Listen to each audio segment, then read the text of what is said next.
Hey, everybody. Welcome to Chris Anderson Comics. I'm Chris Anderson. I am very lucky today to have a special guest on. Everybody, welcome. Webster Sharp. How you doing? Yeah, doing well. Thank you. Good. So it's like 8 o'clock at night there right now. It's noon in Los Angeles, so I'm not gonna keep you too long. But I really had to. The second that I saw your book announced, Scrapbook and Life of Life and Death, I knew I had to reach out and try to have you on it before even reading it. And Well, that's now, really thank you. well, after reading it, I'm extra glad that I had you on. Because first of all, visually, I mean, just look at this cover. It's stunning.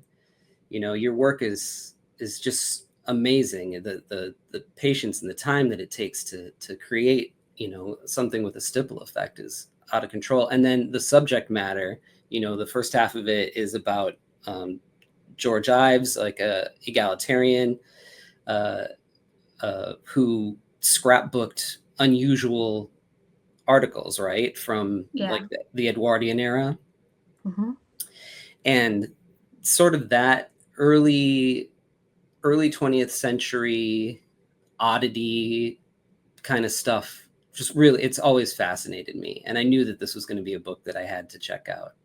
But as I went further into it you've kind of created a bit of a masterpiece here, I think, in its own right. um, and we'll dig in and take a look at it. um, but before we kind of look at it, I wanted to just kind of ask, like, what were your earliest memories of comics and you know, sequential storytelling that you can remember, that you can think of? I remember my granddad's these small square British comics about wartime, black and white. I remember the little Garfield books, Yeah, but from car boot sales, and Snoopy, or well, like Peanuts, little books, sure. and just the my grandparents used to get these tabloid newspapers. In the back of there used to be little comic strips, and I can't name any of them, Yeah, but they seem to be quite grown up. yeah, uh, yeah. I think that was mostly in like the back of the Sun newspaper and tabloids like that. And then when my stepdad came into mine and my sister's life, he really liked Calvin and Hobbes, Okay. and I think that was in a better newspaper. I think that was like in the Telegraph or something, and he would cut out the Calvin and Hobbes strips and stick them into books of sugar paper before like the Calvin and Hobbes collections had came out. And I remember reading those. That was about like eight or nine when I first saw those, and those were great. Yeah, some of the best. That's some of the best cartooning ever produced, you know. Yeah. um, I got a chance to go to the Billy Ireland Cartoonist Museum in Columbus, Ohio, like 2 months ago. I think they have every strip, the originals, and so we got to like really take a look at them. They brought out the very first strip and then the very last strip and put them Wow. next to each other, and you could just examine them. It's just the line work and his wit and his storytelling was second to none. So your first sort of toe dip into checking out cartooning was like comic was strips, right? Yeah. And then at what point in your life did you sort of say, I think that, you know, I'm sure that you always drew, right? I imagine. Yeah. And so at what point did you kind of find the sequential medium or comics to be what you wanted to follow? Um, well, as much as I was going to be a painter, I was going to be an artist from about age 13. That was a decision I made. Yeah. And I entered into that knowing it would be the like least financially stable career I could possibly have. Yeah. Uh, even when I was really young, I grew up with not much money, so there wouldn't be any like change. Sure, I'm sure. quite aware of that. Yeah, I'm used to it, right? Yeah, exactly. Yeah, like a constant. Yeah. Um, I, I entered my teenage years and I read Dan Clowes, and I only discovered Robert Crumb, I think, just after university. And as I kind of became disillusioned with the painting, probably about, I don't know, like 23 or 24, I just didn't have the personality to carry it off, a career like that, because Sure. I was no good with people. And I just thought I would try and do a comic just to see. And I have no idea how I found out about a local comic festival, but I somehow did. And I asked a fellow who lived around the corner from me how to make comics because he made them. And it really was as easy as like a photocopier and a long arm stapler. And I didn't know how I thought it was done, but it was that easy. And I was having trouble with the paintings. I knew I was trying to tell stories within, on a large canvas, and it just wasn't working. And and I approached comics with a stream of consciousness, kind of like no narrative yet. It was, constructed in some way in my own brain. Yeah. And it was somehow easier to do that on a sheet of A3 paper than it was on this massive canvas. And it kind of worked. And that was back in about 2009, 2010. And then I stopped doing comics because I didn't get very good feedback from this one person. And it just put me off Yeah. years. Ugh.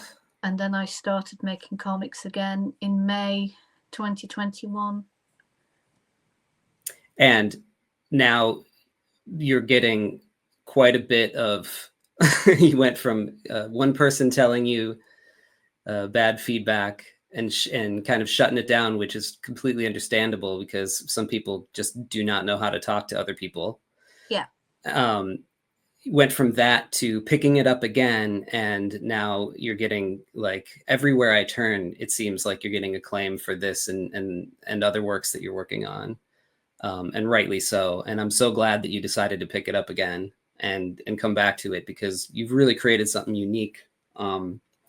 Those first comics that you were doing, was it in this stipple style? Yes, and I can't even remember how I fell into that. Yeah. I was definitely not aware of any other artists that did that. I have no idea if I thought I was the only person in the world doing that. Of course, now I know lots of people do it. But Well, I some feel people, that yeah, I wouldn't know about lots, but I feel that it was almost entered into in a bit of desperation, in that I wanted to do something that looked different and yeah, that suited the subject matter, and that fitted. And also in working that way, it's quite meditative in that I can use it to kind of stop thinking about terrible things. yeah, it can be cathartic, right? Yeah, it's very repetitive, very time consuming. Yeah. Yeah, in some way you're, moving forward with your life by creating your next project, but also, be able to duck out of the things that you don't want to have to deal with. I know it all too well. I know it all too well. Yeah, because the stipple style is like you said, it's very it's time consuming. And do you use like a micron pen to do it, or? Yeah, I use these Unipin fine line Mitsubishi pens, Oh yeah, okay. and they come in sizes like 0.3 is the finest tip to about 0. 0.03 is the finest to 0.8, which is the thickest. Yeah. And what size paper are you working on when you do these? A3. Okay. Conversion. Can't think now. Is it about this size? It's 2 of those, which Oh, it's have 2 of these. Okay. Yeah. Okay. So that'd be like almost tablet. It's like almost like a standard comic size almost. Yeah. Probably a little bit wider because the way that this is formatted is like magazine size. Wow. That's intense. And and the fact that it does get shrunk down half the time, half the size, and the way it tightens the dots too. Yeah. Like, I'm sure that makes it seem even more detailed than it really is when you look at it in the original, right? Yeah. Any smaller, if it was reduced down any smaller, it really would just look like shading. Yeah, it would just look gray. So let me read the intro just for folks. It says, "Dear reader, the following graphic novel is divided into 2 sections. The first follows the original direction, illustrating a selection of newspaper clippings from George Ives' archives. The second section evolves out of a deteriorating sense of self and collapsing of a will to survive. This is as close of a record to physical and psychic abandonment as I could hope for.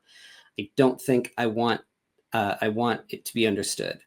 So this is broken into 2 sections. One of them is following these clippings from this George Ives guy who I said in the beginning made just collected all these like odd news stories, right? Yeah. And I think that is what is fascinating about this book is the way that you clearly read the article, and then you went and interpreted the story visually without any words, right? For the most part, and then chose to actually put the text of the article at the end. So after you've already gone through the book and looked at it and followed it, then you get the real substance of what it was made from. And then it all comes together. And then you want to, as a reader, you want to go back and look at it all over again with new eyes. And that sort of double dipping of the thought process that the reader is sort of not forced to do, but kind of it encourages the reader to do. It's fascinating because, you know, a lot of times I know that any straight graphic novel, you'll read it, you look at the art while you're reading it, and then you'll be done. And this encourages you to sort of go back and see where you were going. And it's almost like following your imagination. Like you're inviting the reader to peek into the visuals that are going through your mind that you're laying down, which seems like an immediate, it's this weird juxtaposition because it seems like when you laid down the thought, it would have been sort of an immediate stream of consciousness thing that you were doing. And then the art itself would take so long to meditate over that there's this sense of immediacy and then like super fine detail to it, which is just, it's fascinating.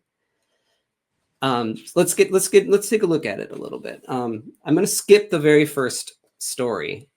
Although we can look at the first page. Oh, here's George Ives here. He was an interesting character, huh? Found him a bit better looking at him. What made you want to kind of chronicle some of his stories? Just because it was, that he kept newspaper clippings his whole life. Yeah. I mean, how many people do that? Yeah. And he was an interesting guy in himself.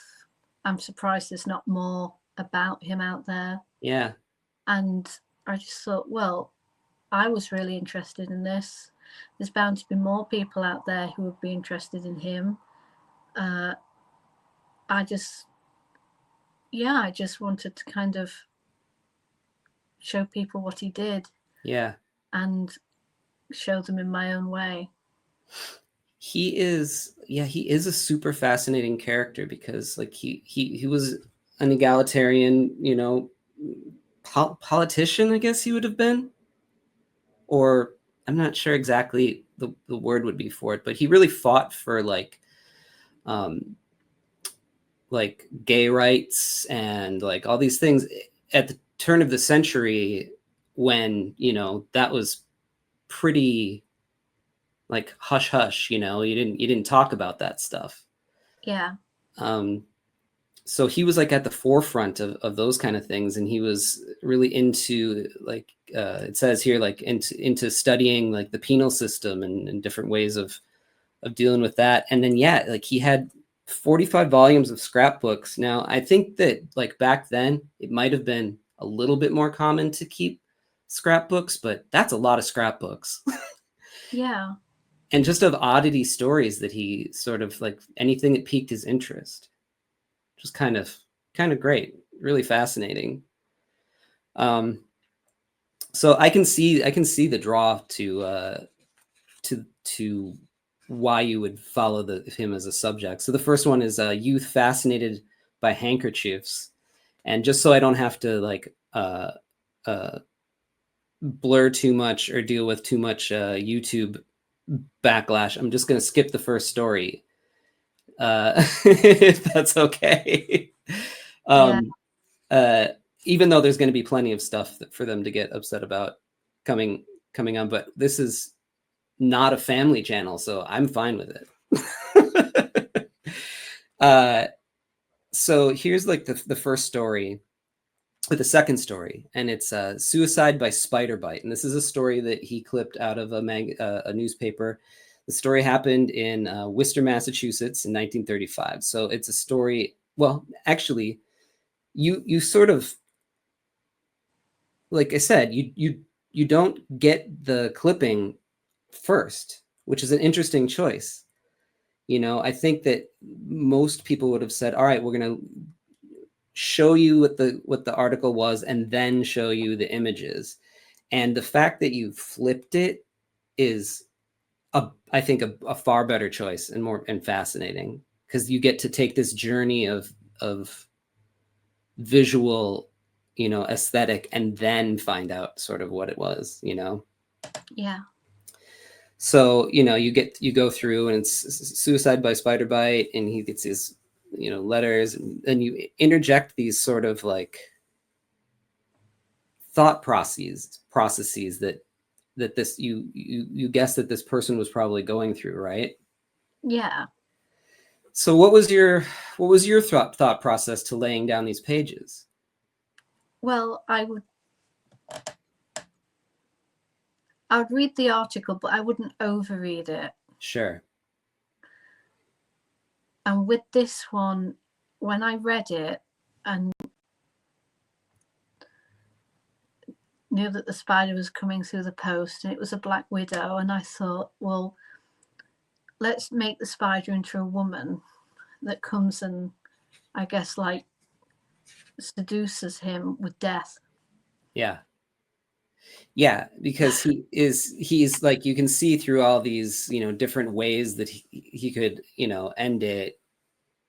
He's thinking about it, and it's the fact that it's in these webs, it's sort of like the thought, it's sort of, to me, you know, as the interpreter of your work, it sort of says to me, you know, the idea that this is going to happen, it's trapped in the web, it's going to happen, it's just a matter of which one it's going to be. And it ends up being this very strange thing where this, well, I don't know if I don't even know if I should say what happens in the article, because maybe people want to experience it the way that it's sort of meant to be. Maybe we'll do one or two of them, and then, so basically I'll say this one. So basically this person ordered a black widow through the mail from California, which there are a billion of them here. And I mean, they're everywhere. And at the time, there was no like antidote for the bite, which I didn't think that it actually killed you anyway. Mm-hmm. Maybe they're just weaker now or something, but there was no antidote. And so the person got it specifically so that they could take themselves out through the bite. And, here it's, seduced them, and people are coming in to check. And you see this like x-ray of the lungs because his lungs were filled with fluid, right? Mm-hmm. And they just didn't know how to take care of it. So they tried their best to, in the hospital to take care of him, but he ended up dying from it. And then there's the funny part at the end is about how it tells you that the piece of paper that came with the spider talks about what it is, that there is no antidote for the venom, and that you can also order a mother and babies. Yeah. Like what? Who's ordering this? Very strange. Love it. And then move on to the next one, and it's a child born with wolf head. And so you go through this sort of like sonogram of this child being born. You get these moments with like, conception and this, wolf puppets and all this these visuals that just work really well to tell the story. And I feel like what you must have, you read it, and then did you just do like a thumbnail, kind of like a small idea for what it would be, or?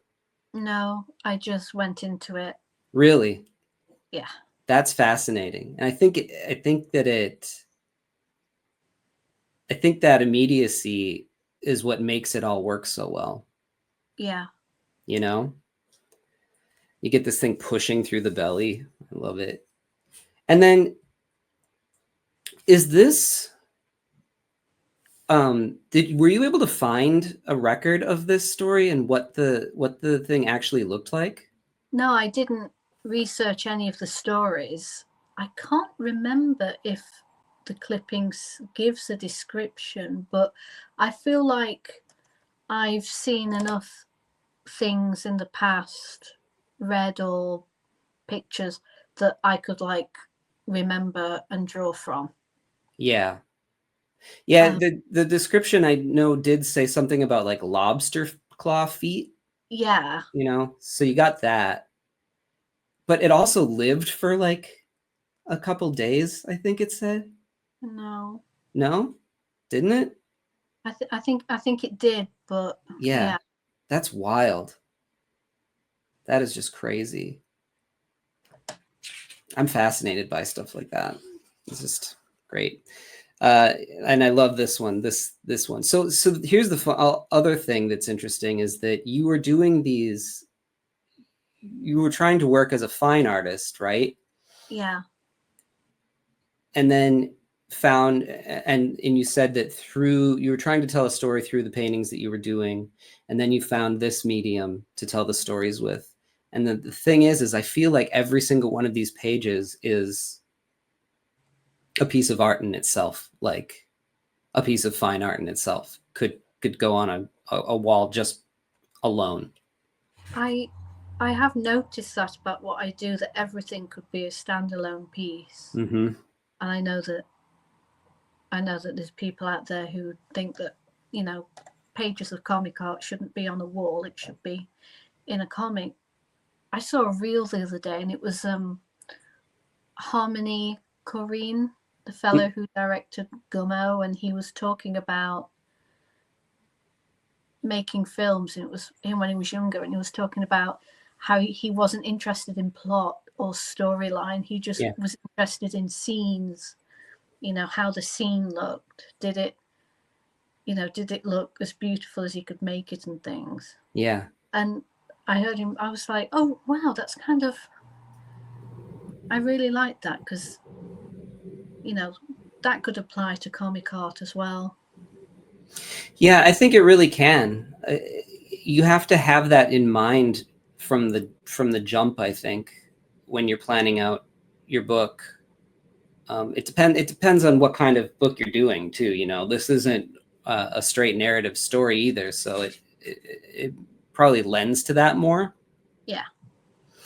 But you know, the very fact that you're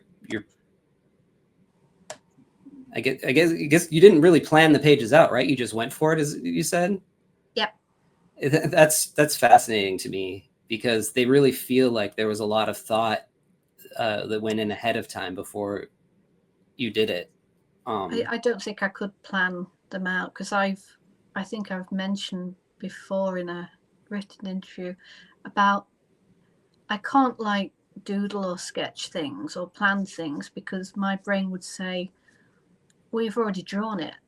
Yeah, no, I get that. Completely lose interest in it. I'd be drawing it again, and also the fear of, well, what if I did it again for real on the A3 page, but it doesn't turn out as well as the doodle in the sketchbook that I did. Yeah. I like certainty. Yeah. And I like to get things down in one go. And there's, the margin of error and stuff, and yeah. Yeah. No, And I completely get that. I think that I'm very much the same way. I've had to do it for projects where I had to plan it out because they weren't my projects necessarily. And I don't enjoy it as much as the immediacy of laying something down. Yeah. You know? And it can take me up to 3 days to do a page. And Yeah. if I were to factor in the time, if I were to plan it, it would just take forever to finish a project. I don't want to work that slow. Yeah. Well, I mean, this could be a movie poster. This one. Dentist robs women of teeth, satisfying a craving. Like, the title really says it all. And then you see this whole thing where this guy comes in with the, showing his credentials and comes in, and you draw this like this woman's face on the tooth, like he's getting some sort of, I don't know, like almost sexual satisfaction from it, and just like yanks the tooth and runs out the door. They let him in. Yeah. So I don't know if it's hard to put it into context because we don't live at the turn of the century anymore.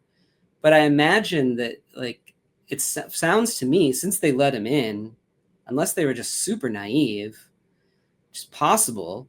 Yeah. But it sounds like people dentistry came to you back then, came door to door and gave you an exam and then said, yeah, let's come into the office to take care of this or that. I've never heard of that. Yeah, it's very strange. Yeah. So yeah, they let him in, and then he would look in their mouth and just yank did he use anesthetic? Like, what? And just yank a tooth and run out the door, and more than once. Yeah, my brain just says he came in and took teeth, So strange. Fed sun like a bird. This is a fascinating one. I love how you drew this weird thing that is it like, I can't remember what kind of, do you remember what kind of bird it is that has these weird mouths?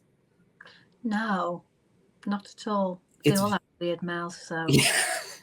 I mean, they all look very weird, but these ones in particular have this very strange, like hypnotic, alien looking thing that I think just helps the mom aim for their mouth, but it's very strange looking. And you found it. You found the reference for it. Yeah, I'm very lucky in that I've collected all the. I still have all the stuff I used to get out of magazines and newspapers to help me with the painting. Yeah. I've still kept them, and they've been incredibly useful doing this. Yeah, so they call them morgue files. And I don't know why they call them morgue files, but you have a lot of like clippings and stuff, because most people don't have those anymore. That's interesting. Yeah, I used to buy bundles of newspapers on a Sunday. I used to get my friends to save anything they saw for me.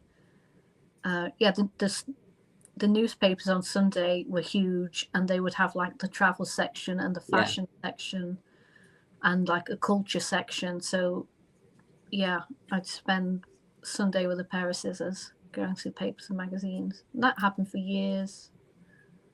that's amazing. Yeah, that's something that's very useful to have. I think that people have become so reliant on just Googling, reference, that you start to see the same thing show up in work across the board, because they're just picking the first image of, whatever it may be.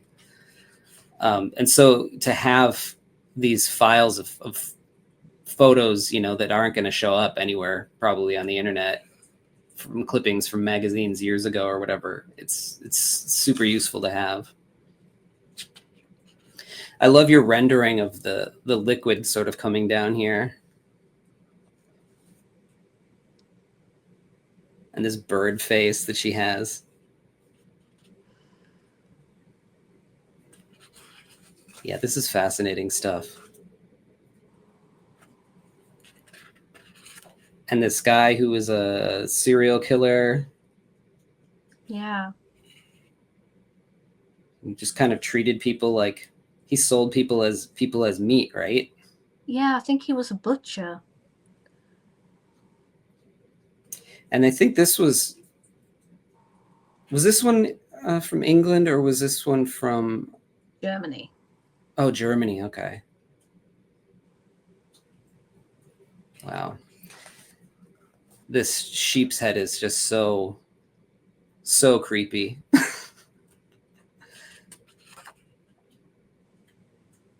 Anytime you start to remove the outer layers of animals, it's pretty freaky. I think a skinned rabbit is one of the scariest looking things. Yeah.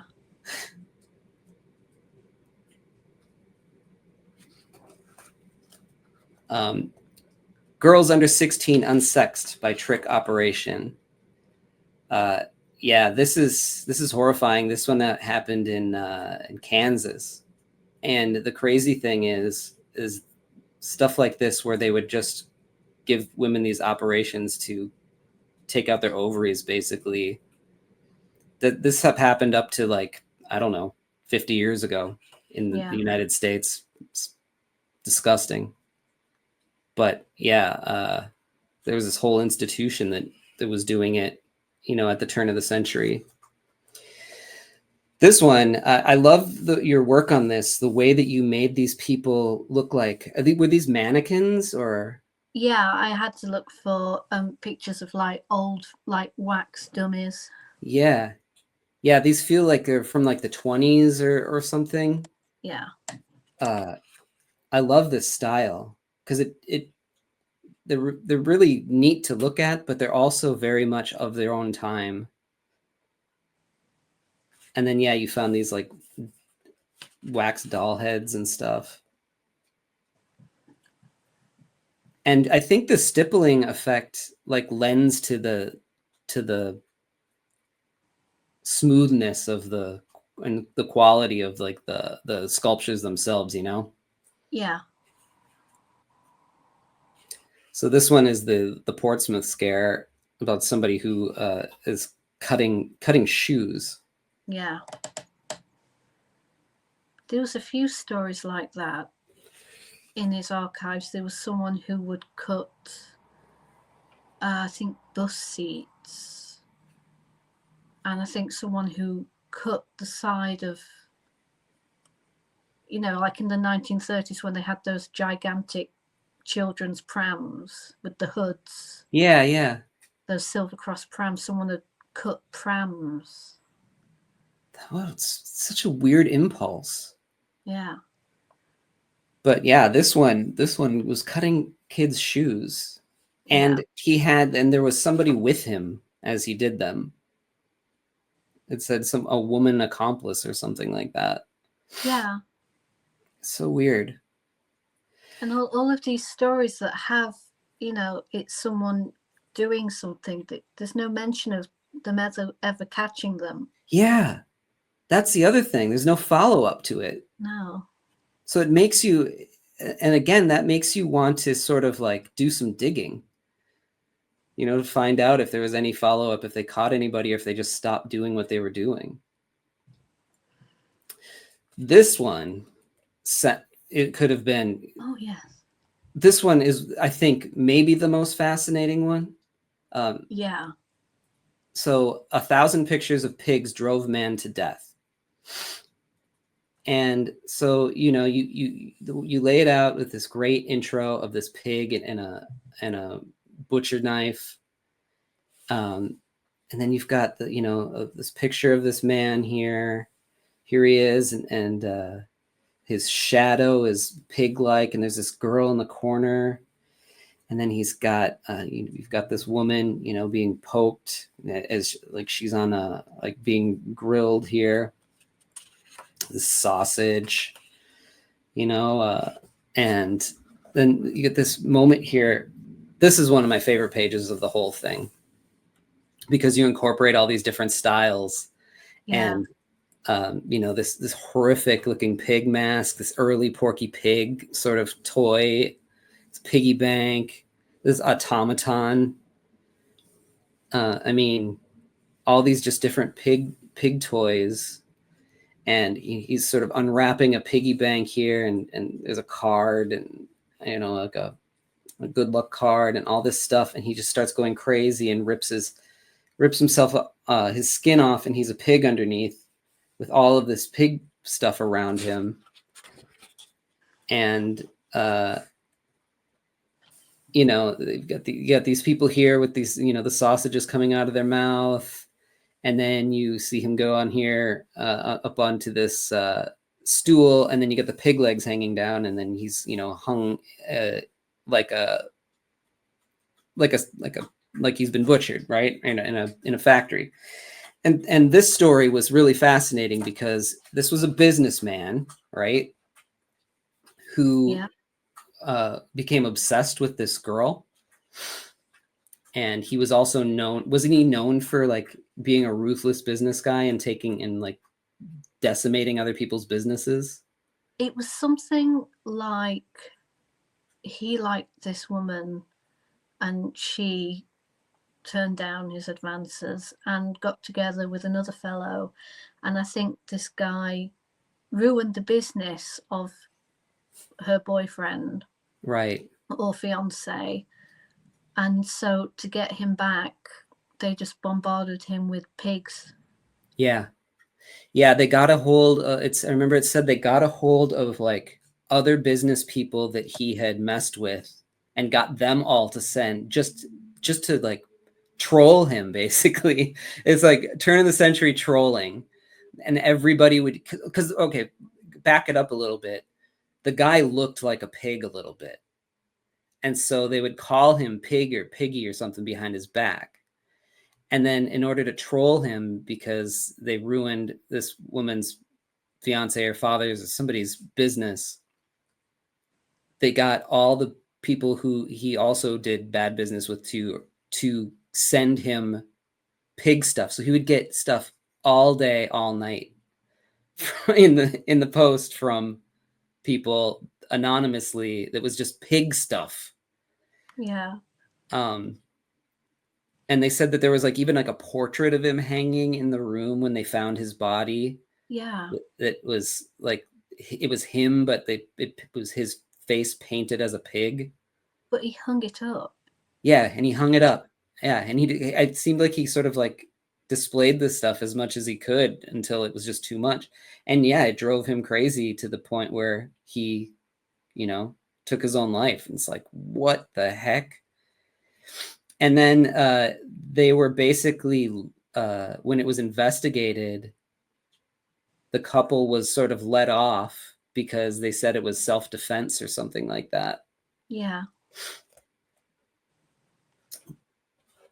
Wild. That's a wild story. You can't write something like that. No, that would make a great film in itself or something. I mean, Yeah. It says death chair for nice old man. So this was a story that happened, I think, in like New York around the time where this guy, this old man was luring. It said he killed like 100 children. Yeah. And you have these kids as they're like just like fish bones picked apart here. And it said that he like swallowed pins or something. Yeah. And they did an X-ray of him and they found a bunch of them in his body. Yeah. I've never heard of this guy before. That's really crazy. So when you do this texture here on the fish scales, is that all stipple too, or are you using something to lay down on that? No, it should be all stipples. Wow. I very rarely. Sometimes I look at something I've drawn and I think, gosh, if I could just fill that in with small lines. Yeah. It'll look effective. That's okay. I could do that. And then I say to myself, no, don't do that. Yeah. It won't match with everything else. Right. That is true. That is true. Because I mean, I'm the sure it wouldn't route. detract from anything if I were to, like, use cross hatching now and again, but I feel so comfortable using the stippling. So you say it's about like 3 days to do a page? Yeah. Yeah. Yeah. I'm surprised it's not longer. That's pretty impressive. Does it start to bother you after a while? Like does your hand ever start to bother you? If I haven't drawn in 2 or 3 days and then start up again, my wrist and my hand can hurt until about 3 days afterwards, and it just like, I know, gets used to it again. Yeah. So you just, do you take a break then and just? Oh, I only kind of, I mean, this is my full-time job. Yeah. So you I had can't. to kind of, like over Christmas, I'll be going to see family, so I won't be drawing for a few days. So when I start up again, it'll probably hurt for a little bit, but then it'll be okay again. Yeah. Wow. Let's talk about suffering for your art, right? And then you go into it's the second half of the book now, right? Yeah. And so we go away from George Ives stuff to this sort of like stream of consciousness, trying to just kind of get down your own thoughts with things, right? Yeah. The second half of the book is made up of, well, new work that I was doing for the book, but also work I'd done prior that, in a funny way, I didn't really know why I was making it. Yeah. But I did. And it was kind of like prophetic. Like I'd look at the work that I'd done and see in it like my current, at the time, situation and how I was feeling. And it was kind of like it was meant to be in this book. Yeah. It just felt like it was a kind of companion to it. Plus, the quality of the work matches too, This face is amazing, by the way. I found the face, thinking I had a calendar I cut up and it was like 1920s, 1930s film stars. And then I changed the hair. Because I had a bob at the time. Okay. Yeah. Yeah, that's gorgeous. And juxtaposed with this like rotting face, getting inundated with sperm. And the battery down. That's amazing. Yeah, this really feels like inner thoughts and like how feelings and imagination and just like your inner monologue and your visuals, feels like you're working through making sense of things. And this where you sort of do this almost collage, but it's drawn, is kind of fascinating. How did you do that? That was from a collage. Mm-hmm. I think the main part with all the girls is from, I have all these 1970s needlework magazines that would have knitting patterns in and crochet patterns and stuff, and they'd have knitting patterns. That would be from the sewing magazine. And then I had a crime book, and all the heads are mugshots that I cut up, the eyes, the nose, the mouth, the forehead into separate strips, and would mix them up and make my own faces. Wow. So you did that physically and then sort of reproduced it in the art. Yes. Yeah. That's why it looks so authentic. That's amazing. When I first did comics, I used collage a lot more, but I don't so much anymore. If I need to know what something looks like, I'll find it. Yeah, yeah. But I do try, and because it was just time consuming as well, and everything's always felt a bit like urgent to me, like I'm against the clock or something. Yeah, which is why you chose stipple as your your style of choice, right? No, that's amazing. Collage does take a long time because you have to find the right images to stick them together. It's not just a matter of cutting things up and sticking it together. You have to find it. These are just incredible too. Incredible work. So Avery Hill put this book out. Here is in the back is are the actual stories, and you went and hand lettered all this, right? Yeah, and I'm going to say that a lot.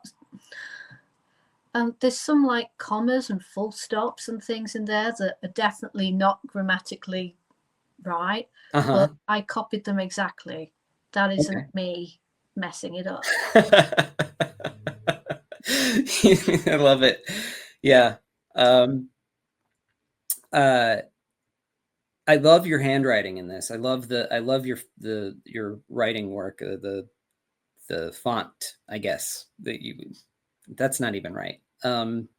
Yeah, your lettering is amazing also, which is not something that, many people are great at. So thank you. That's really cool.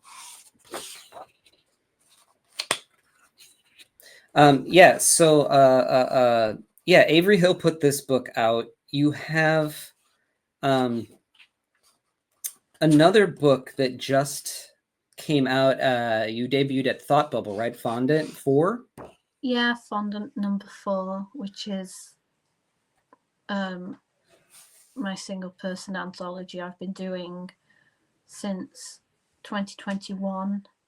I started the first half of Fondant 4 right before I started this book, and then I picked it up again in the summer of this year. This book. Do you have to read Fondant 1 to know what's going on in Fondant 4? So, okay, so it's an anthology, like you said. So it's... Yeah, every one of them has 3 standalone silent stories in it. And they're all silent stories like that? Yeah. You did another book, Tokumura 99, right? And that had text in it, right? I think I only printed about 200 of those. I really should reprint it because it was a funny little thing. I just had a bit of time before a Thought Bubble comic convention one year, and I did this, I don't know, like 12-page A5 mini comic about this nuclear disaster that happened that a lot of people didn't really know about, and it was about this fellow who got exposed to all this radiation and to date is like the longest surviving guy who'd been kind of blasted with all this radiation. Oh. And it just kind of, I detail what happened to him in the aftermath. Yeah. That's what that one's about? Yeah. Does he turn green and giant at the end? And No, it's kind of worse. You have other books that you've done, or Sea Widow, which looks amazing. Yeah, that was about when I lost my first husband, and I the drawings in there, I was still kind of finding my way with doing this. That was like the second comic I did in 2021, and it was great, as you know, great therapy to do that. But I, in a funny way, I kind of do wish I could go back and kind of alter some of the drawing in it. Well, Not, yeah, that's but a very common not. thing for artists to feel, I think. I think it's more about, for things like that, I think it's more about you working through things through the work than the work itself sometimes, you know what I mean? Yeah. And that speaks more to the reader than, a pretty picture. I think it comes across a lot of times, What's Pretty Flavors about? That was, I think that was the first one that I did, and I was just seeing if I could do it. That was just like an experiment in just telling a story, and it was like, yeah, that was definitely, don't know how I can put it, is that was intentionally stream of conscious. Sure. Whereas now it just is the way I do it. So in a funny way, that was more forced. Yeah. You were kind of breaking it at that point. Yeah, it was an experiment to see, and also a kind of, I was posting every page I did on Instagram, Mm-hmm. and just kind of finding my way in this scene that I hadn't been part of on social media and stuff. And yeah, that can be fascinating to see too, to go back, like I know my first work, I look at it and I just go, ugh, God, like what was I even thinking? Like every page in here is whatever. But it can be kind of fascinating to go back and look at a person's growth through all this stuff. Yeah. Sometimes there's things to be found in that original naivete that we're when we're just laying it down and not really knowing what we're doing yet. Like sometimes it's a lot of times when like a band puts out a record and they don't really know what they're doing, and it becomes this great success, and then then they have to follow it up, and it's not as good, or they latch on to what was good about it and throw the rest away and become something else. And it's kind of cool to look back and be able to follow that stuff. So a lot of these older things, they're kind of out of print right now, right? Yeah. I mean, I can print them again. It just kind of got to a point where I thought, well, surely everyone has a copy of this now. And also to do this book, it took a year. Yeah. So I wasn't doing anything else. I wasn't doing work for other people's anthologies. I was just doing this book. Yeah. And so things like getting reprints of the fondants and everything, that just kind of fell by the wayside as well. Sure. Yeah, and also the postage situation over here. Yeah. It's not great. No. I sell my comics, not this comic. I sell my other comics for £8 each. Sure. To post one comic to the US now costs £7. Yeah, so you're paying double for it. And I don't want to raise the price of my comic. I think it's a good price. So I think now I would kind of rather just sell in stores than from my website. So are you sending so the new fondant, are you sending it? You're sending it because it will be or is available in stores in the U.S. At some stores in the U.S., right? Yeah, I've sent it to Domino Books in Okay, Brighton. They have it. They posted it on Austin posted it on his Instagram today. That's available now. great. It's available from Partners and Sons in Philadelphia, Mm-hmm.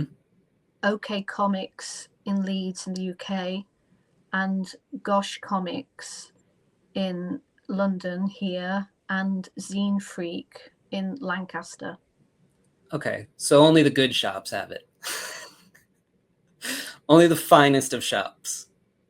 Well, it's good to know. It's good to know that it's in several places, throughout the UK where people can access it. And then, here, as long as the shops have it here, then people can order it and spend less on the shipping. And then you've just paid for shipping once. Yeah. So that's great. That's a great idea. I wonder if like collecting the first 3 fondants or something would be a choice. I'm trying to find a publisher. Yeah, that's a good idea. I feel like this book has probably opened up some doors for you. Do you feel like that? I've had very good feedback. Good. But yeah, I seem to make new connections every week. Yeah.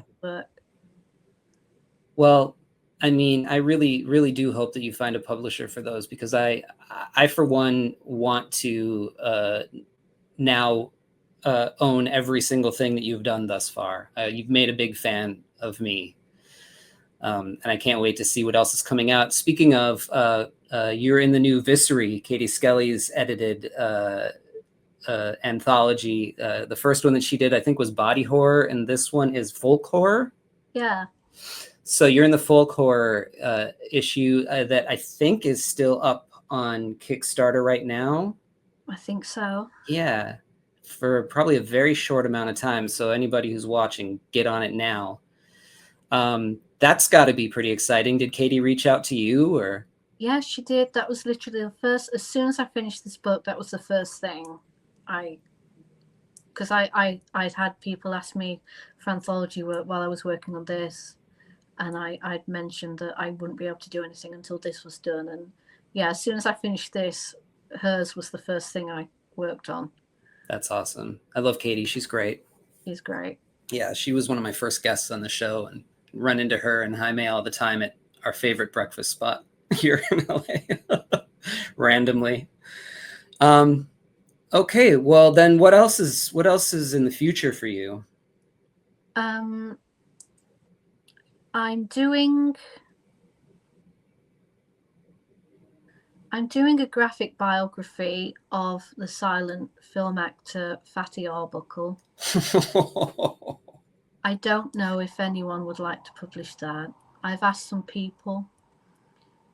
I'm also alongside that doing a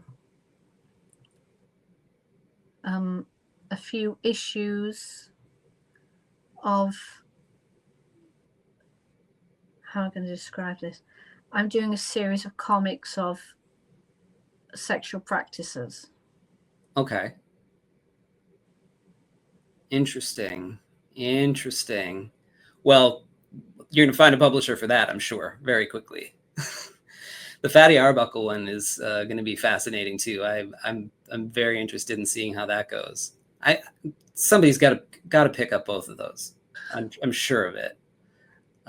So I wish you luck. Thank you. If you're a publisher and you're watching this, like, what are you doing? Pick it up.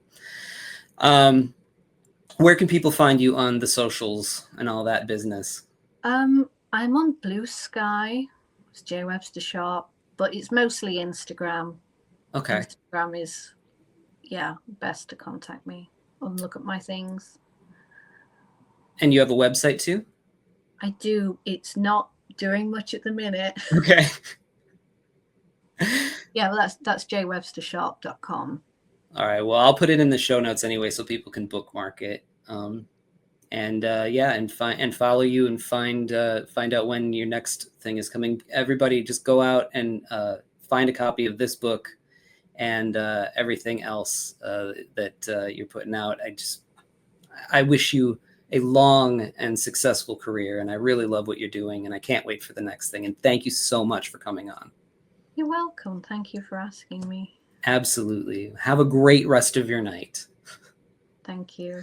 All right, bye-bye. Join my Patreon to see my work before anyone else, plus score physical sketchbooks, mini comics, and commissions delivered right to your door, and reading my new books, Something Seems Off and Three-Headed Pigman, as they are made. Go to my website to order original art, commissions, and my books, Lost Angels, Spectral: A Showcase of Fear, Chaotic Neutral, and more. Gray Matter Drip, The Art of Chris Anderson, is available now from Cosmic Lion Productions. Here are the upcoming conventions I'll be at the time of this recording. And don't forget to like, follow, and subscribe. It helps spread the word. Thanks.